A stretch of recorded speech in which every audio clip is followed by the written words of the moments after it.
ঝিনাইদহের মহেশপুর সীমান্ত থেকে প্রায় ৫ কোটি টাকা মূল্যের ৪০ পিস স্বর্ণের বার সহ ২ জন চোরা কারবারিকে আটক করেছে ৫৮ বিজিবি।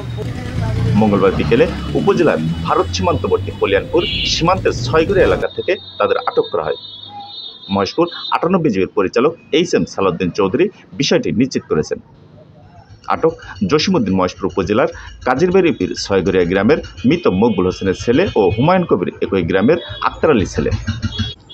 এইচ.এম. সালাউদ্দিন চৌধুরী জানান, বাংলাদেশ থেকে অবৈধভাবে ভারতে সোনা পাচার হচ্ছে এমন সংবাদের ভিত্তিতে সীমান্ত এলাকায় টহল জোরদার করে বিজিবি। বিকাল 4:30টার দিকে ছয়গুড়িয়া নামক স্থানে মহেশপুর থেকে মোটরসাইকেলে সীমান্তের দিকে যাওয়ার সময় একটি মোটরসাইকেলকে গতিরোধ করে তারা।